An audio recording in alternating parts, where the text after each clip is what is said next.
Raiden, are you receiving? We're still here. How's that possible? The AI was destroyed. Only GW. Who are you?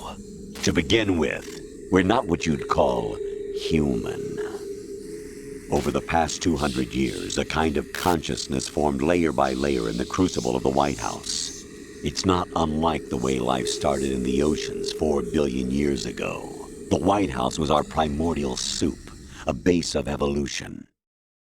We are formless. We are the very discipline and morality that Americans invoke so often. How can anyone hope to eliminate us? As long as this nation exists, so will we. Cut the crap! If you're immortal, why would you take away individual freedoms and censor the net? Jack, don't be silly. Don't you know that our plans have your interests, not ours, in mind? What? Jack, listen carefully, like a good boy. The mapping of the human genome was completed early this century. As a result, the evolutionary log of the human race lay open to us. We started with genetic engineering, and in the end, we succeeded in digitizing life itself. But there are things not covered by genetic information. What do you mean? Human memories, ideas, culture, history. Genes don't contain any record of human history. Is it something that should not be passed on? Should that information be left at the mercy of nature? We've always kept records of our lives, through words, pictures, symbols, from tablets to books. But not all the information was inherited by later generations. A small percentage of the whole was selected and processed, then passed on. Not unlike genes, really. That's what history is, Jack. But in the current digitized world, trivial information is accumulating every second, preserved in all its triteness, never fading, always accessible. Rumors about petty issues, misinterpretations, slander.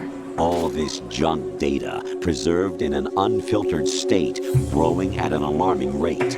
It will only slow down social progress, reduce the rate of evolution. Right. You seem to think that our plan is one of censorship. Are you telling me it's not? You're being silly. What we propose to do is not to control content, but to create context. Create context? The digital society furthers human flaws and selectively rewards development of convenient half-truths. Just look at the strange juxtapositions of morality around you. Billions spent on new weapons in order to humanely murder other humans. Rights of criminals are given more respect than the privacy of their victims. Although there are people suffering in poverty, huge donations are made to protect endangered species. Everyone grows up being told the same thing. Be nice to other people. But beat out the competition. You're special. Believe in yourself and you will succeed.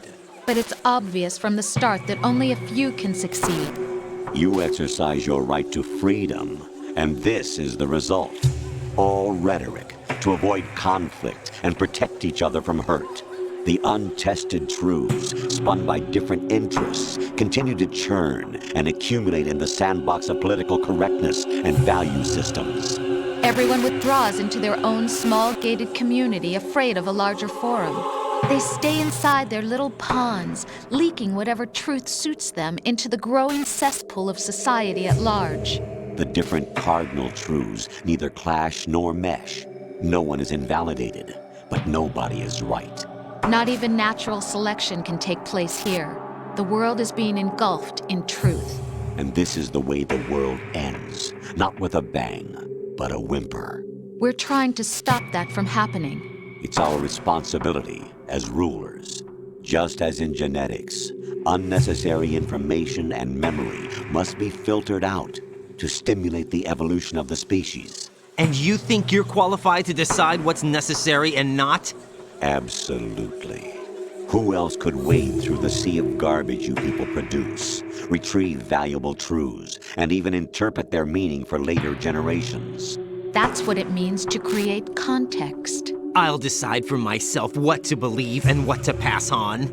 But is that even your own idea? Or something Snake told you? That's the proof of your incompetence right there. You lack the qualifications to exercise free will. That's not true. I have the right. Does something like a self exist inside of you? That which you call self serves as nothing more than a mask to cover your own being. In this era of ready-made truths, self is just something used to preserve those positive emotions that you occasionally feel. Another possibility is that self is a concept you conveniently borrowed under the logic that it would endow you with some sense of strength. That's crap! Is it? Would you prefer that someone else tell you? All right then. Explain it to him. Jack, you're simply the best, and you got there all by yourself. Oh, what happened? Do you feel lost? Why not try a bit of soul searching? Don't think you'll find anything, though. Ironic that although self is something that you yourself fashioned, every time something goes wrong, you turn around and place the blame on something else. It's not my fault. It's not your fault. In denial, you simply resort to looking for another, more convenient truth in order to make yourself feel better. Leaving behind in an instant the so-called truth you once embraced. Should someone like that be able to decide what is truth? Should someone like you even have the right to decide? You've done nothing but abuse your freedom. You don't deserve to be free. We're not the ones smothering the world. You are. The individual is supposed to be weak, but far from powerless. A single person has the potential to ruin the world. And the age of digitized communication has given even more power to the individual.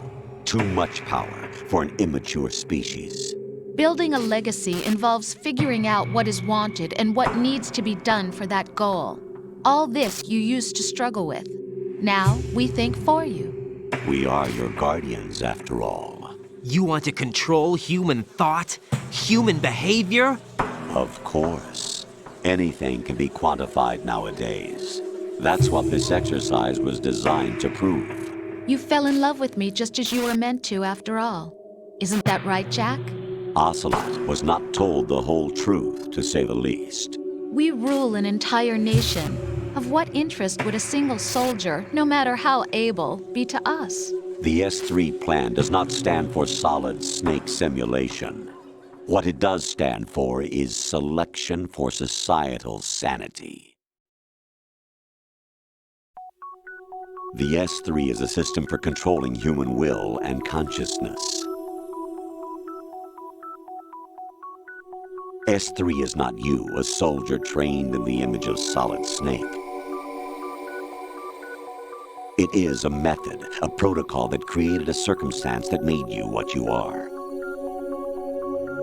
So you see, we're the S3, not you.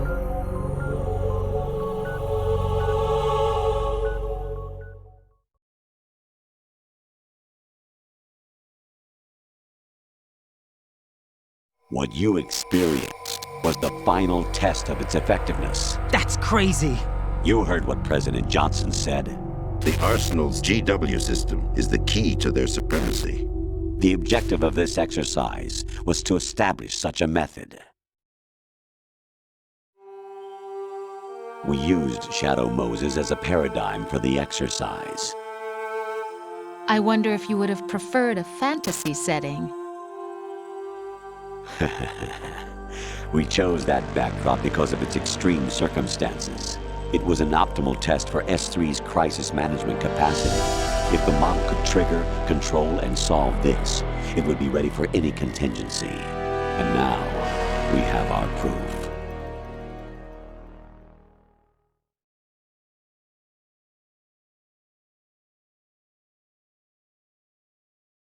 Raiden, there are also reasons behind your selection. Solidus raised plenty of other child soldiers. Do you know why we chose you over them?